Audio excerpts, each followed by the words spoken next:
Good afternoon. Would you like to try a free sample of our double fudge brownie? Oh, sure. That's very good. I'll just take one more, just to be sure. Yep, still very good. Some things never change, like never being able to take just one free sample. And Geico saving folks lots of money on their car insurance. Is that macadamia nut I taste? Let me take one more. Sir? Yeah, I thought so. 15 minutes could save you 15% or more. The following is a Hoop Ball presentation.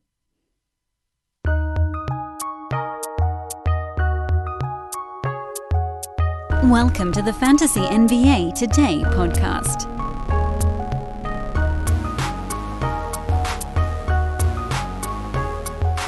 What's happening, everybody? It is Thursday. It's not even really the morning in a lot of places at this point, but I have an excuse, and it's not a good one. First of all, hello. It's Fantasy NBA Today. This is a Hoop Ball presentation. I'm your host, Dan Bespris, and I come to you today ashamed. Ashamed because I recorded a 20-minute hit with the great Matt Smith of Basketball Monster at SManSports on Twitter, and I lost it. And I've spent the last hour trying to find it. I've been running file recovery software, which has taken the entire morning and is not finding anything. I don't know where it went. And I'm so a combination of embarrassed and guilty and apologetic to you guys and also to Matt, who took valuable time out of his day yesterday to hop on and break down the trade for all four teams involved. This wild James Harden, Karis LeVert, Victor Oladipo, Jared Allen deal that's changing the complexion of a number of teams in the NBA, and it's gone. So what I'm going to do on today's show, because there's a possibility that, and I'm running software in the background to try to find it while recording the podcast, if somehow, by some wild stroke of luck, it just pops up in this recovery process mid-show, I want to make sure that we can get it to you. So, instead of starting with the lead on today's pod, we're going to loop back around to it. So we're going to do today's show like no trade happened, because most of you have probably heard a breakdown of it by now anyway. It happened like 22 hours ago. And then, if the file pops up, great. We edit it in. If it doesn't, you're stuck with me doing the breakdown. And I could not be more angry that I may have to just talk about all of this stuff myself after a far better segment was done on it and is now gone. But whatever. We plow through. Today, I'm angry today. I'm just, it's all gone to hell. Let's break down the Wednesday card, and we'll just take it from there. Again, this is Fantasy NBA Today, and Angry Dan Bespris with you here. Dallas beat Charlotte on the road, 104-93. Luka Doncic was great in this game. He was just picking on Charlotte. Had his way. 34, 13, 9, 2 steals, 4 blocks, and 5 3-pointers. Kristaps Porzingis made his long-awaited return at 16 points, couple of blocks. He was not shy about getting shots up in his 21 minutes on the floor. That was more than I expected. I think on yesterday's show I said I expected about 17 minutes for Porzingis, and he hit 21. So that's a really good sign that he's feeling good, and they'll ramp him up at an okay clip. You know, they're not going to push him too hard. It's a weird season. They want to make sure he's all right. Dallas is hanging in there just fine with or without him because of Luka. But Luka needs help, and help is on the way. Willie Cauley-Stein played 30 minutes with no Maxi Kleber and no Dwight Powell. So as much as I want to say, hey, look at this, it's not going to last because Porzingis is coming. Powell, Kleber, they're going to get their 18 to 24 minutes. Also, a massive logjam in the front court is on the way with, of course, Porzingis guaranteed his 30 minutes. I don't know how they find stuff for the other guys. They probably don't. The solution is they probably don't. Tim Hardaway Jr. is doing plenty right now with no Josh Richardson. His return will obviously put a little bit of a kibosh on Hardaway getting this many shots, but Timmy's been fine so far this year. He's actually not shooting all that poorly, and you stick with that going forward. But Willie Cauley-Stein is sort of the mirage of the day on that Dallas side. I was excited about him a little bit when I thought we had more time before Porzingis came back, but he's back now. So, yeah, I mean, this is sort of a COVID mirage. On the Charlotte side, here I said, this is the game. Everybody's got to watch LaMelo Ball. This is the one, and he was terrible. Seriously, though, just watch this kid. He is special. His way of playing, it reminds me actually of Russell Westbrook when he was younger. Not the dunking ability, per se, but just the speed that he's playing at, which is a gear faster than other people on the court. And I don't know what that means for a career because, Russ has been able to last, I think, longer than we thought he would, given the way he played for so long. But, yeah, LaMelo's pretty cool, and you guys should check it out, and hopefully you'll catch him on a slightly better night. Gordon Hayward hurt his hip, but it sounds like it's not that bad. He is expected to play in their game tonight in Toronto. So cool, bullet dodged on that front. PJ Washington, he's ramped back up. He's totally stuck it in my eye after I said it looked like he was going to be a drop. He has taken those center minutes away from Bismack Biyombo, thank goodness, and now he's a must-own guy. Miles Bridges continues to not be a must-own guy. I don't know what to tell you. I know everybody keeps arguing with me on both of those guys, and you guys were right on PJ. I abandoned ship too early there, but Miles, I don't think I did. If Hayward was going to miss time, there'd be more to talk about from this game, but it sounds like he's back quick, so everything kind of stays the course for Charlotte, who ran into a Maverick-sized buzzsaw. The funny thing, too, is that Dallas didn't play that well in this game, particularly late in the ballgame. Nobody scored in the fourth quarter. Dallas shot 42%, Charlotte 38%. The Mavs shot 56% at the free throw line. They went 9 for 16. Charlotte was 7 for 14. I mean, these teams wildly underachieved the expected pace of the ball game, and I worry, what does that mean for Charlotte in their next one? Is this one of the lulls that comes in a long season particularly for a young team, but for any team? Milwaukee beat Detroit. Pistons able to cover on a last second. That's a backdoor, the gambling term for that. Jeremy Grant got 19 shots up, didn't hit that many of them, but he's been so good this year that you're good with that. Blake Griffin actually looked mildly engaged for stretches of this ball game, but overall, he's just not. His usage is way down. He's going through the motions. He's ready to get moved. Mason Plumley, only 22 minutes again. That's the kind of the way it's been against Milwaukee so far this year. It's just been a bad matchup for him, but despite a poor shooting night, he managed to get 13 boards, 5 assists, and a couple of steals, so you'll take that. And then with Derrick Rose out, Delon Wright is probably startable, although I know he went just 1 for 10 from the field in this game. Did have a three-pointer, a steal, a block, 8 boards, 7 assists. He's an all-around guy, and if he makes even 4 out of his 10 shots, this looks like a pretty sweet line. So keep an eye on that. He likely, I've got to think he goes back to basically not playing when Derrick Rose comes back, but you kind of wait and see. It's one of those things, too, where I don't know that you want to get caught being the guy that said, well, he's not going to play once Derrick Rose is back, and then he ends up playing even after he's back. So you probably have to consider adding Delon Wright just in case it sticks, even though we know that there's probably like 90% chance it doesn't. It's a pretty high probability it does not stick. But if it does, and you missed it, you'll be kicking yourself forever. You'll just be beating yourself senseless. So it's a weird recommendation to make. I get it, but you probably have to add him as long as you have something useless you can cut. I think that's where you're sitting with that one. Don't cut anybody of value. On the Milwaukee side, you finally got that sort of Brook Lopez special that we've been waiting on. 3 3-pointers and 4 blocks. And that's really all you want out of him. And guess where Brook Lopez is ranked now? 78th. Just chugging right along like usual. It's all evening out for the big guy. And he'll be in that 70 range before too long. And if things break in his favor, if he has a good 3-point shooting season, it could be better than that. So fears allayed. Bobby Portis was solid again, 23 minutes. He had 11 points, couple of steals, kind of floated his mark there. That field goal percent is coming down, though. I still don't believe this is going to last all year. I'm fine with you riding the hot hand. But just know that by the end of January, he might not be rosterable anymore. Maybe sooner, even. So far, by the way, no sign of the lost file. Brooklyn, invigorated by the trade that took place right before this ballgame. And I'll tell you right now, this is sort of an interesting little gambling motivational side tidbit.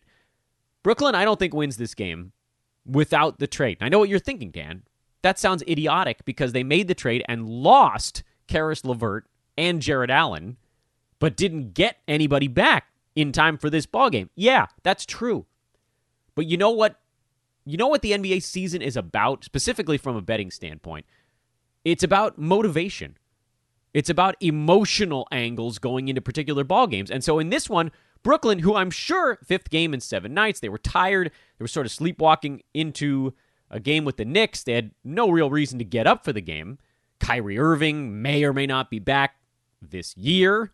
I mean, that's what we're hearing now. We have no idea how long he's sitting out. I've got to believe that this is Kyrie dealing with maybe some mental health issues. I don't have anything to back that up, but just sort of based on the lack of timeline. So I would hope that, I mean, it's really hard without knowing. I want to give him the benefit of the doubt. Say that he's just dealing with something. Guys deal with stuff. With Kyrie, it just happens kind of too often, so you ultimately lose the benefit of the doubt in that instance. But maybe we'll get more information as time passes. Regardless, not even really the point. The point is, going into this game, it was Kyrie, we don't know when he's going to be back. We're tired. We just got a nice win over the Nuggets, feeling satisfied. And then, all of a sudden, something strips away 2 of their key guys, and news that Brooklyn will have James Harden by the end of the week. By perhaps their next ball game. That's something that'll wake you up a little bit. So they woke up. Brooklyn woke up, had a pretty good-sized lead on the Knicks in the second half. New York almost came back late in this ball game. But such is the weirdness of the middle of a regular NBA season. It's the grind. What wakes you up going into a ball game? That woke you up. I mean, Kevin Durant was not really all that good in this game. I know his field goal percent and it all sort of evened out to a decent ball game, but this was not a great Kevin Durant game by any stretch. That's the kind of game where if you get that out of KD and there isn't another superstar active for the Nets, you figure you'd win that ball game. Because yeah, he was probably a little bit tired. But DeAndre Jordan, he got an energy boost with Jared Allen gone. He knows he's set to get a whole bunch of time on the floor. Jeff Green, energy boost. Bruce Brown, monster energy boost. Landry Shamet. Reggie Perry, who the hell is that? Energy boost. All of these guys came in with a special kind of fire because they knew, I got one game to just go out. Just go nuts. And the Knicks, I don't think we're ready for that. They hung in there for a bit, but no, it wasn't enough. Alfred Payton, man, I know, I get that every day we say the same thing about this dude. I get it. He's a starting point guard on an NBA team. He should be rostered, but damn, his fantasy game is filled with holes. I feel like, you know what? Screw it. Let him be someone else's problem. Drop Alfred Payton. You heard it today. I'm done with this nonsense. I don't have to try to cover for the fact that assists are hard to find late or on the waiver wire. He's outside the top 200. That guy shouldn't be starting on a fantasy team. I don't care if you need assists. Go get Ricky Rubio instead. He's bad. He's a bad fantasy player. Turnovers are high. Both percentages stink. He doesn't hit many three-pointers. Doesn't score very much. Even his assists aren't that high because Randall's doing a lot of the orchestrating. Drop him. Drop Alfred Payton. I don't care. You guys can yell at me, but he right now is a fat net negative on your team. By the way, one other thought on the Brooklyn side.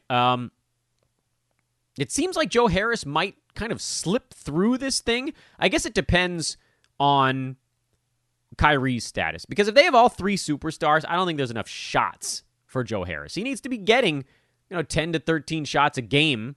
His great percentages are super helpful. To get 3-pointers from a guy that's not hurting your field goal percent, that's a big deal.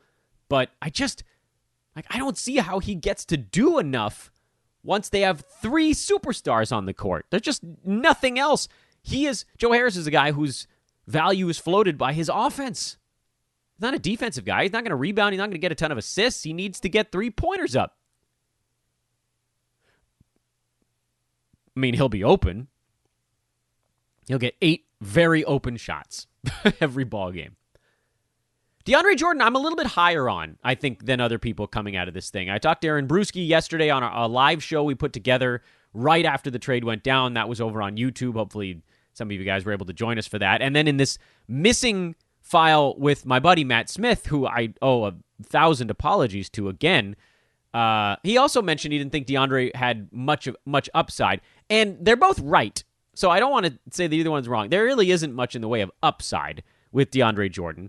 But the thing about DJ is that it's a big man situation where if he just doesn't do things wrong, meaning try not to get to the free throw line very much because we know he's not great there. He's not as bad as he used to be.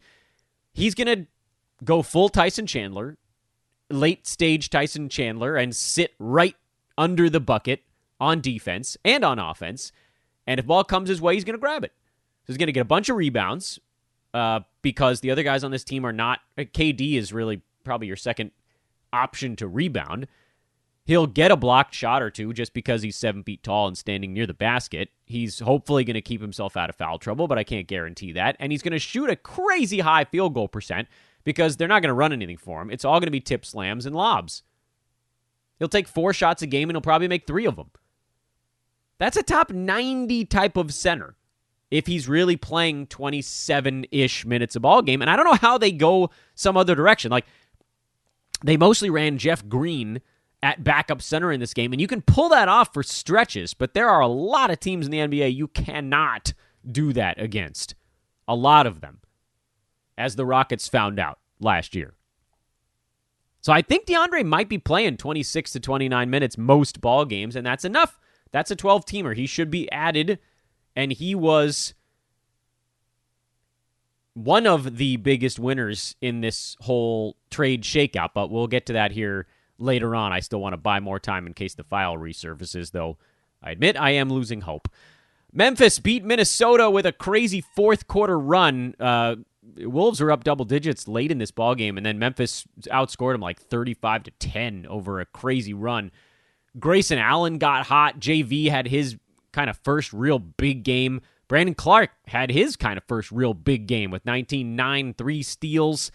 Love that. DeAnthony Melton is the story from this one, though. He finally got up to that 25-minute threshold at 15-4 assists, 2 steals, a block, and a 3-pointer. Can he keep this up is the question. He's going to be on and off of rosters. We love his fantasy game at Hoop Ball. You can see in 25 minutes he can easily put up fantasy value, but, I mean, this is a team still missing Ja, still missing JJJ.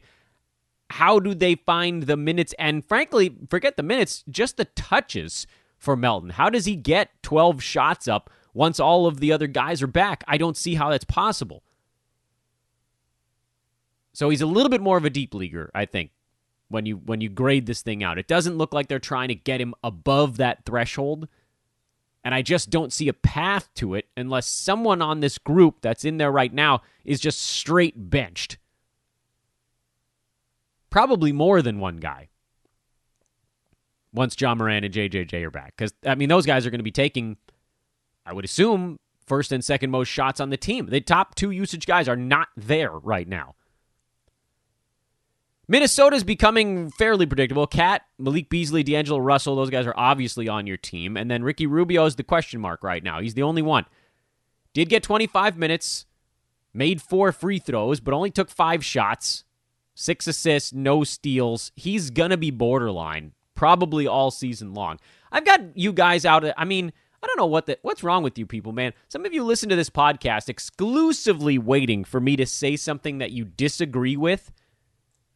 And on Twitter and on the podcast last week, I said Ricky Rubio's probably a drop. And then he had that 10-assist, 5-steal game. And everybody was like, nice job, Dan.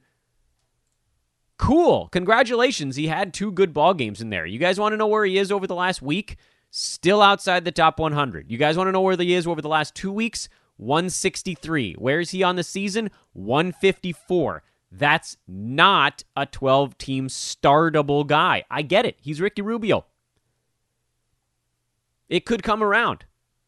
But if you look at his numbers right now in 24 and a half minutes per ball game, the only thing that's off the mark is shot volume. Yeah, his field goal percent is a little bit down. He's at 38, but he's normally around 40 or 41. So it's not like that small change is not going to make a big difference in his end-of-season value. In 30-some-odd minutes a game, he would probably get you 8 assists on this team. He would probably get you 1.5 steals reliably per ball game if he was playing 30 minutes, but he's not.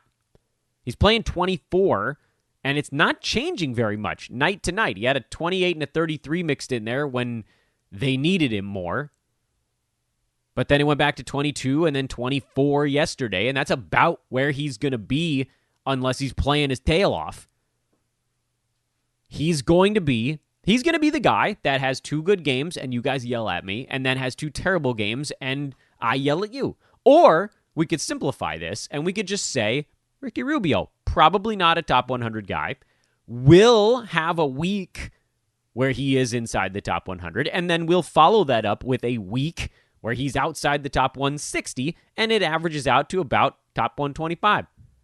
That's where he's probably going to end up unless his minutes trend up in a big, big way, because he's not going to be tasked with shooting on this team, especially not with Cat back. Cat, Beasley, Russell, Anthony Edwards, these guys are all going to get shots up long before Rubio, who's taking under 6 per game. He hadn't been that low in ever. It's his lowest of his career by a lot. Do I think his minutes trend up? Yeah, maybe a little bit, from 24 to maybe 26. Would that make him rosterable? Yeah, an extra 10%-ish on his stuff would probably pull him from top 120 to around top 100. But I don't know that it's going any higher than that, unless there's a large shift in sort of how Minnesota operates, and that seems unlikely right now. Lakers blew out the Thunder. Lakers are on a ridiculous mission at the moment. I'll tell you what, I keep talking about how Marc Gasol is hovering on the edge of punt points value. He's actually number 145 in 9 category leagues, standard 9 category leagues. And if you punt points, Marc Gasol actually jumps inside the top 90, which is sort of weird, but you guys know I sort of don't target points in my fantasy leagues, and so he then becomes kind of a little bit intriguing in a goofball kind of way, but you really do have to be hunting points because he's scoring 4.5 a game, and that's not going to get it done otherwise. For the Lakers, KCP is shooting out of his mind. If that's a guy you're riding right now, get ready for the cool down. Otherwise, everything, this is a blowout early, and you can throw this thing out. Same deal on the other side. Horford rested. They probably should have just rested everybody. The Lakers are in clampdown mode, and they are destroying teams, especially on the road. Lakers might be a team that you fade at home and back on the road. New Orleans lost Zion midway through yesterday afternoon to COVID protocols, although the fact that no one else on the team was listed in that bucket, Lonzo out with a knee issue, makes me think that it was something on the personal side. Meaning, these players, their families, whoever they're living with, those folks are actually tested also. The NBA is testing households in the NBA, and if a player's family or living situation or, someone who's in their house often, whether it's, a friend, a guest, a cleaning person, whoever, those people all get tested.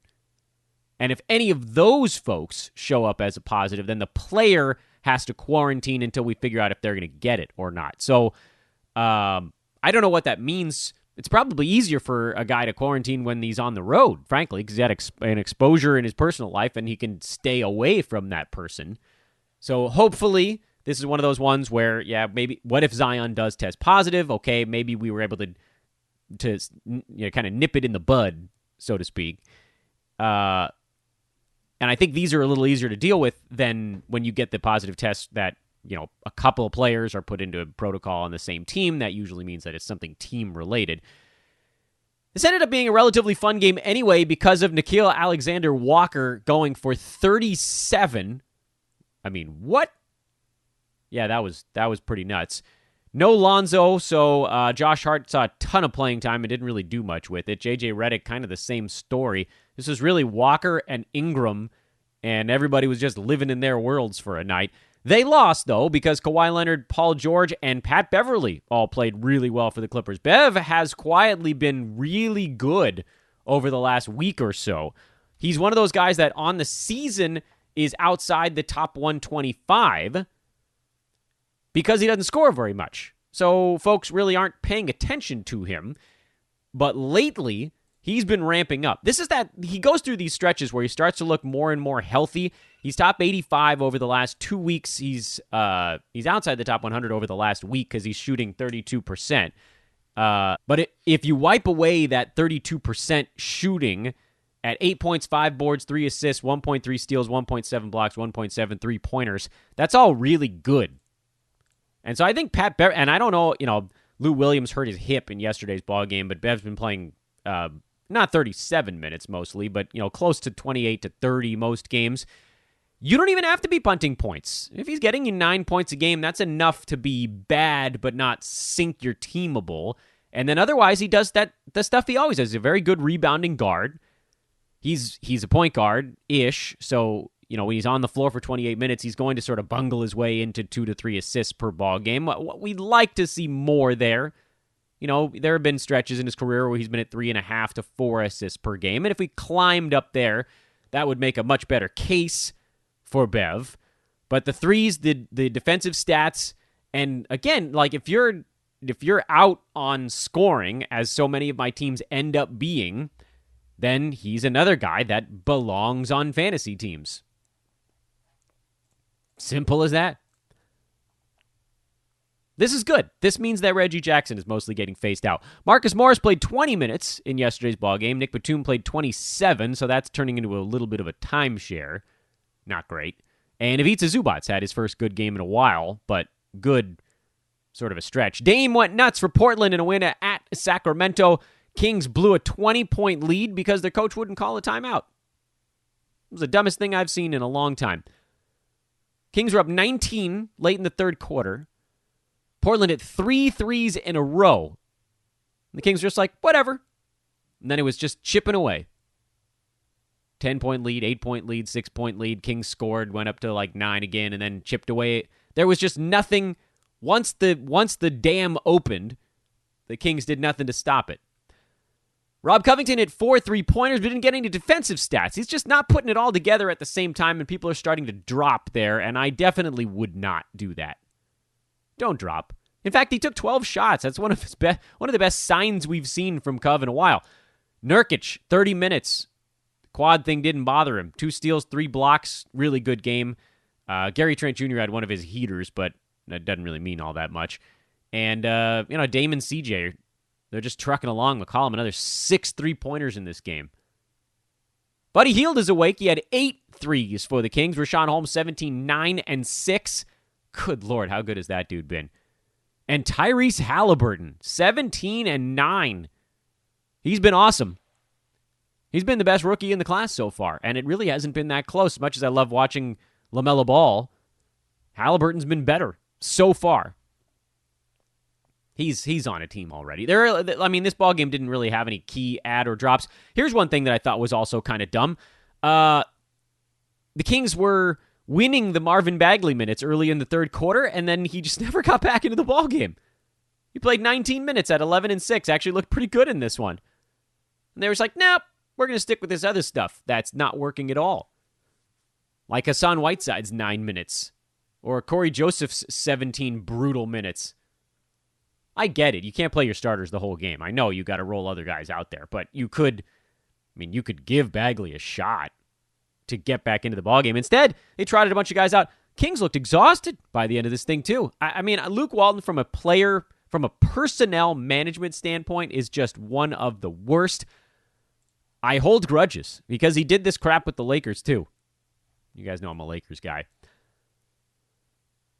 So that was yesterday. We turned the page towards tonight. Thursday, generally a lighter card, although other cards that are supposed to be bigger keep getting these ball games postponed, and they all end up a little bit tighter to one another. And total number of games happening. So there's 5 tonight. Miami and Philadelphia are in a rematch, but Philly's getting some of their guys back for this ball game. So the Sixers now are favored by 10.5 points.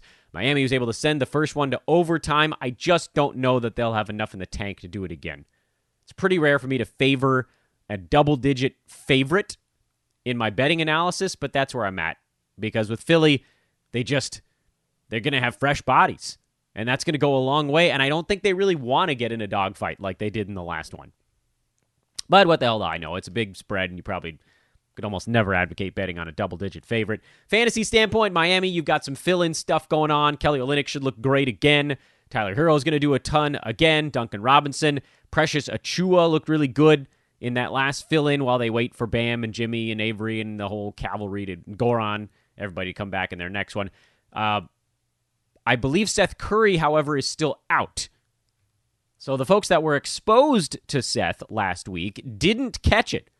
That's fantastic news for Philadelphia. They managed to quarantine those guys, and it seems like they managed to keep Seth Curry from infecting others on the team.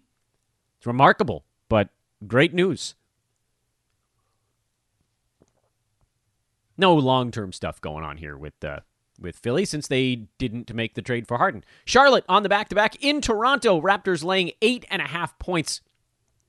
For the life of me, I cannot figure out how the Raptors continue to get this much betting love. They've been awful so far this year. And then you look at this game and you're like, well, maybe somebody knows something I don't know. And so I'd be inclined to leave this ball game alone because it's screaming to bet on Charlotte with as terrible as the Raptors have been. And this is one of those ones where you're like, okay, you know what? One of the oldest adages in betting is never follow a public underdog. Meaning when everybody's betting an underdog, that's hard to create. Public loves to bet on the team with the bigger name. The team they think is going to win the ball game tends to be the one that public bettors wager on, despite the fact that that team is always going to be laying points. And so, if you look at the card today, you sort of have to wipe out Rockets Spurs because a bunch of guys are out on the Houston side. One of the very few teams that is catching significantly more of the betting tickets happening right now is the Hornets. This is sort of a weird card to make this analysis on because you've got the Sixers Heat, which has all these weird factors out on the COVID side. Rockets Spurs because of that trade that just went down. And then Wall is out and Eric Gordon's out and the Rockets are down a whole bunch of dudes. And then the Warriors and Nuggets are both kind of public teams right now. Warriors maybe even more so. Trailblazers probably you could call a little bit more of a public team, but that line I think you're going to split the cash pretty well. So this is not a great example of how to look and figure out who the public is going to bet on, but we actually do have a couple of the lines for tomorrow's games. For instance, the Clippers are laying 6.5 points in Sacramento. There's an example of one. That line just came out, within the last few minutes. Without knowing anything else about what's going to happen in that game, I can already tell you most of the betting public, meaning they call them wise guys or sharps or whoever, they're going to be on the Clippers because they think the Clippers are the better team. They are, and they don't care that they're laying 6.5 points. They figure the better team's going to win, they'll always cover. Obviously, that doesn't happen, but that's how that works. So picture that type of scenario, but the public coming in on the team the lesser team, which is kind of what's happening here with the Hornets and Raptors. So I'm leaving that game alone entirely. I would like to see how the Raptors are going to run their personnel because the last couple, they've basically phased out traditional big men in favor of more Chris Boucher and a little bit more Norman Powell, who still hasn't been good, but it does seem like they're trying to give him every opportunity to get there. He's not there. They're trying to get him there, but he's not there. He had 10 points, 3 boards, 1 assist in the last ball game. His minutes are seemingly trending up a little bit, 26, 27, then 22, and only 20 in Portland. Can he get back up into that 25, 26 range? That's going to be the thing. He's not going to rebound very much. He's not going to pass very much. It's all going to be about percentages, threes, scoring, and steals with Norman Powell, and he's not there. And he's been really difficult to roster in fantasy to this point. Real difficult. He doesn't belong on teams right now. I mean, he's a guy I think you can just plop on your watch list because no one else is adding him. People are dropping him slowly, and a lot of folks have added him back and then redropped him. He's in that pocket right now. But he's definitely someone to keep an eye on because if anything ever, if the dam breaks and things start to go the right direction for him, cool. Rockets at Spurs. Everybody's out for Houston. So if you want to stream some guys, have at it. I think you'll probably see some pretty big lineups here. So more Boogie, more Christian Wood. Who the hell knows who's even going to get them the basketball. Spurs back home after a long road trip. They're laying 7 in this ball game. It's mostly stream time in San Antonio. Although it sounds like DeMar DeRozan is back. So this should be a super weird ball game, both for fantasy and for betting purposes. I like the Rockets, though, by the way. I think even with a bunch of guys out, they feel like a cloud is lifted there. James Harden gone. Victor Oladipo on his way. Warriors catching 5 in Denver. The Nuggets are indeed a slightly better team than Golden State. I think this is a pretty good line as far as I'm concerned. This is a good line. Nuggets, couple points better than the Warriors. In power rankings, that's exactly where we're sitting right now. There's not much from a betting value standpoint happening here. Total of 225, dropping precipitously because both of these teams are starting to try a little bit more, and pace in the NBA is starting to slow a little bit more. From a fantasy standpoint, I don't know that there's a whole lot to keep an eye on. Nuggets, you're always just sort of watching who besides Jamal Murray and Nikola Jokic can do some stuff with Mike Porter Jr. still out. And on the Warriors side, it's Draymond Green is probably the only thing worth keeping tabs on. He's been ramping up a little bit after taking a few games to get his legs underneath him. And then the Pacers are in Portland. Blazers on a back-to-back. They're laying 3. It's also a pretty good line. This is going to be a dogfight, man. Can Dame follow up his monster game in Sacramento with another one? Is there a letdown here? Pacers got a nice win in Golden State after they lost in Sacramento. You know, these teams are sort of bouncing back and forth a little bit. Indiana is waiting on Karis LeVert. I don't believe he'll be active for this ball game. And even if he was, I'm sure they would work him in slowly. But that is probably the thing to keep an eye on. If Karis LeVert is active, I'd probably look at the Blazers because I assume, he'd play and would be largely disruptive until he gets a practice under his belt. But I don't think he's going to play. Like that, this would be a long way to send him join the team in Portland. I don't know. What the hell do I know? Maybe they rush it. The trade is official as of this morning. So if he wanted to, he could play with his new team. I'd be surprised. Slight lean to the Pacers in this one. I don't see them getting beat up. If we could somehow get them up to 3.5 or 4, that'd be a big difference maker for me. Because I mean, covering a 3-point line is, as an underdog, if you're not winning the game, is pretty rough. But I think this one comes down to the wire. Slight lean to the Pacers.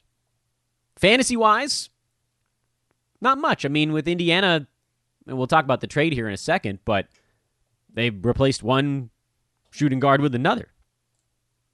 Well, I waited as long as I could, though. Now, went through yesterday, went through today, and damnable computer did not rescue the file. Good afternoon. Would you like to try a free sample of our double fudge brownie? Oh, sure. That's very good. I'll just take one more, just to be sure. Yep, still very good. Some things never change, like never being able to take just one free sample. And Geico saving folks lots of money on their car insurance. Is that macadamia nut I taste? Let me take one more. Sir? Yeah, I thought so. 15 minutes could save you 15% or more. And I feel like such an ass. But here we are. We'll get Matt back on the show soon if he's willing to, now that I've wasted his time today. But we'll give him a promo anyway, because I'm too damn dumb to keep the file. He is, again, Matt Smith at S-Man Sports. A big thank you to Matt for taking the time to do this segment with me that I now am going to redo by myself because the file is missing. What Matt said, by the way, because I do remember what we talked about, is that there wasn't a clear must-add guy where if you don't get this guy, it's going to really impact your team. That's kind of the short version. And yes, we went through all 4 teams, and I'm going to do that here in just a moment. But the overarching note is that the results of this James Harden swap with players involving 4 teams being involved is that largely it's guys kind of getting squeezed a little bit. And then with Houston, everybody just kind of gets to do a little bit more. I believe that DeAndre Jordan is going to be a little bit better than folks are saying. I think that he does have kind of that, I don't want to say enough in the tank because it's not like he's going to be getting up and down the court, but they're not going to need him for more than screen setting on offense and rebounding on defense. So he's going to see enough time. They'll probably go get another center. That's the other part of that is Dwayne Dedmon is floating around out there. They can easily pull in someone that could play 22 minutes, 18 minutes, whatever it is. Let them go small for some stretches if they want, and that would drive DeAndre's minutes back down into the low 20s, at which point he again becomes waiver wire fodder. I think for right now, he's a guy that needs to be picked up in case that whole process takes a while, and we don't still know what's going on with Kyrie. Not that has a massive bearing on what DeAndre Jordan's going to do, but he'll have an opportunity to get those boards, get those dunks that at least here in the short to medium term makes him a useful fantasy player. But let's break this down team by team. Brooklyn gets James Harden, and let's go ahead and assume that Kyrie Irving actually does come back at some point. And it's weird, by the way, to do this whole segment again when I feel like I've already done it twice, but we're gonna do it like we're doing it the first time. With Brooklyn, James Harden is in, Karis LeVert, Jarrett Allen out. We just talked about DeAndre Jordan, but what does it mean for Harden and the superstars? Well, there's just no way that James can put up the kind of numbers alongside KD and Kyrie that he was doing either alone in Houston or alongside even Russ, certainly alongside Chris Paul, where he had unlimited usage. And that's just not going to be the case anymore. He probably falls towards the middle of the first round, would be my guess. Maybe the back end at the very worst. But this does... And one thing I was saying on the live show yesterday is that I don't know that this is the perfect time to buy low on Harden. I think Harden owners want to see how this goes a little bit. And if there's some speed bumps right out of the gate, that's your window to go try to get him for a second rounder. You're going to have to come with a pretty damn good offer. This is still James Harden we're talking about. I'm not moving off of KD. His fantasy game translates arguably better than the other 2 guys on that team because he can rebound and block shots, and his percentages are so damn good. Kind of the same story with Kyrie. Yes, volume is super helpful for him, but both percentages are strong for Kyrie, and that will keep it from taking too large of a nosedive, where with Harden, usage is everything, and the field goal percent is not going to float him. Free throw percent is part of the reason he's as valuable as he is, so as he does less, his value drops quicker. Everybody's will drop a little, but those who have good percentages, it drops more slowly. It drops a little bit more slowly. If only because there are other ways. And forget the percentages even, the blocks for KD, the rebounding, stuff like that. Those are things that he can still do. And who knows? Maybe these guys all see a bump in assists with Harden in town. I wouldn't guarantee it because he's not a guy who's great with catch and shoot, but you never know. So, no, you're not moving off of those guys. And with Kyrie, I think right now, Sean Marks came out and said that he's taking COVID tests every day. They don't know when he's coming back, but it sounds like he's trying to stay ready and able to come back. And with that in mind, I'm inclined to think that he does ultimately return to the team. I know there was a rumor floating around yesterday that he was willing to sit out the season. I don't think that's happening. That said, I would unload him for, a top 25 type of guy right now. Because you just, probably even a top 35 kind of guy. You just got to get out from under it in case something crazy happens. And if nothing crazy happens, then you chalk it up to a win for the guy who bought him off of you. But there are very few instances where I'm willing to sell low. I think this is one of them. There's just too much risk in a shortened season to ride that one out and hope that it somehow gets better. Indiana's an easy one. LeVert in, Oladipo out. Karras will kind of keep doing what he was doing. There's a perfectly carved-out role for him in Indiana. He'll be fine there.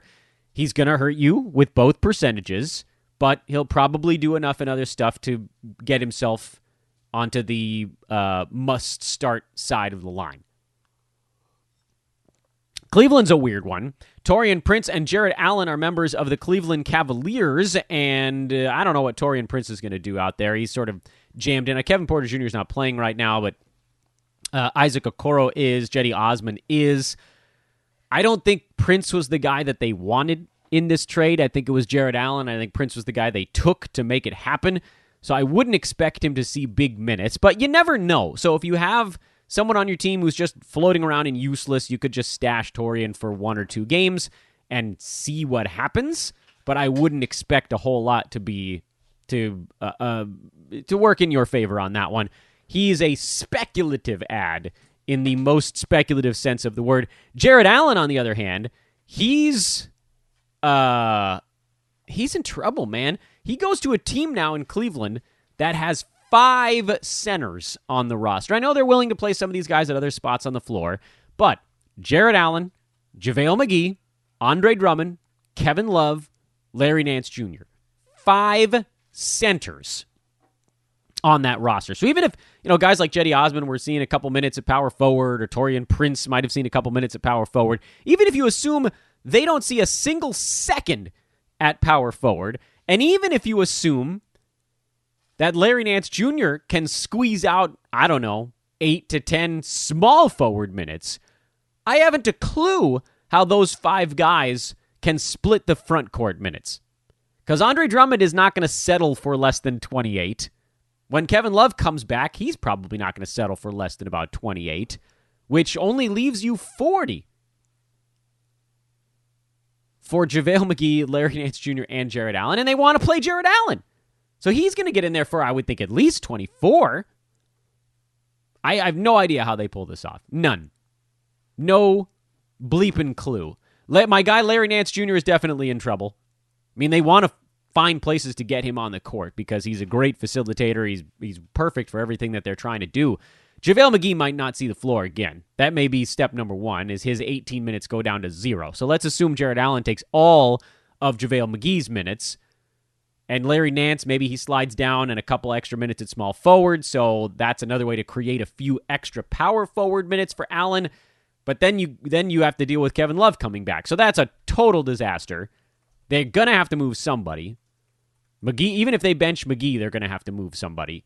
And, Drummond on an expiring contract, you would think he would potentially be the guy. But who knows? It's easier said than done. Everybody's like, oh, just trade this guy. It's not that easy. If you actually want some kind of return on your trade, it's not that easy. Well, good luck to the Cleveland front court. I hope, unfortunately, as much as we love Larry Nance, this is going to ding him. It's going to ding him. And finally, the Houston Rockets, who might be the most interesting part of this, but we won't know about it for a little bit because Victor Oladipo is on his way. Eric Gordon and John Wall are both out. Wall with has the migraine for John Wall? I've actually missed with the Eric Gordon. It's his leg, sort of typical Eric Gordon stuff. So those guys are both out. Houston is down all of the backcourt pieces. They have all of their front court guys right now, so cool. But I have no idea who's going to be getting them the basketball. You're in stream country. I don't care about that stuff. This is not the time of the year where I'm worried about these day of streaming things. In terms of the going forward part of the proceedings in Houston, Eric Gordon sees a bump, and everybody's like, well, what about, doesn't Oladipo just take James Harden's spot on the floor? Yeah, he does. But he takes James Harden's spot with probably 7 or 8 percentage points of usage given back to the main pool. So a lot of that's going to go to John Wall and Eric Gordon. Because Christian Wood is getting plenty. I don't know how his goes up. Boogie, he'll get a bunch when he's on the floor. But Eric Gordon's going to get to do a whole bunch of stuff. And it's possible that now his usage gets high enough to sort of counterbalance the issues he has with his fantasy game, namely field goal percent and kind of lack of other stuff besides three-pointers and scoring. So Eric Gordon's a guy that was probably already added because, when this Harden drama started, everybody picked up Eric Gordon wisely, I should say, because it all came to a head very quickly. So he's probably not on your waiver wire. But if he is, go get him. And then, Victor Oladipo, he'll probably get to do a little bit more in Houston than he did in Indiana, but not by much. Pretty similar valuation there.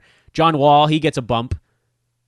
Because with Oladipo, he's going from playing with Malcolm Brogdon and Domantas Sabonis to playing with John Wall, Eric Gordon, Christian Wood. I mean, he's going to get almost the same number of touches, maybe a couple more, maybe. The winners are the other guys in Houston, because with Harden out, the ISO ball is gone. The very slow developing pick and roll ball is gone. They're going to be blitzing. They're going to be John Wall fast. That's his tempo now. It's get it and go. So that's good for everybody. More pace, more possessions, more touches because Harden's not there. And if you've got Rockets, this is a time for celebration. This is a time for celebration on your fantasy team because, Christian Wood, he'll do more. Boogie's going to do more. Wall's going to do more. Gordon's going to do more. And probably Oladipo will do about the same. The real pisser here is that Oladipo is in the middle of a 5-game week, even with some sit-outs on back-to-backs, and just gets decimated.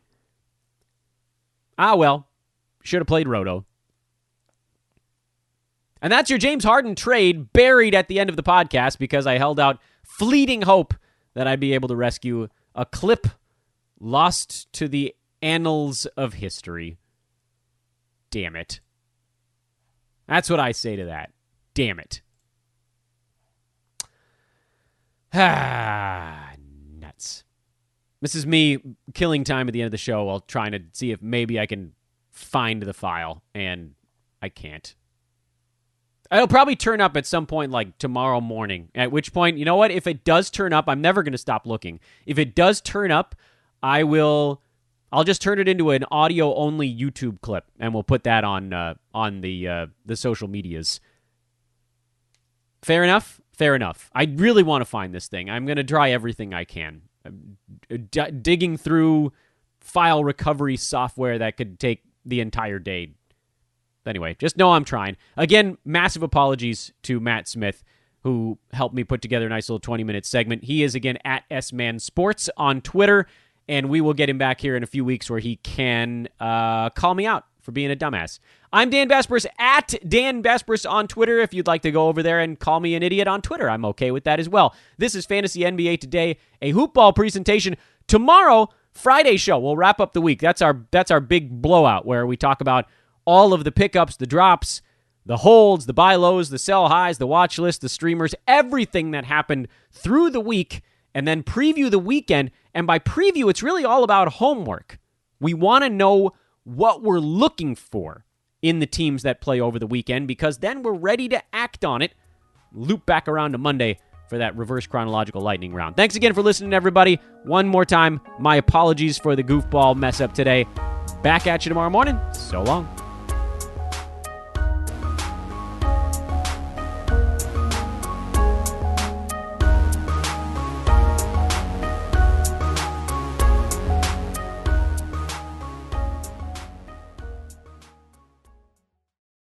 This has been a Hoop Ball presentation.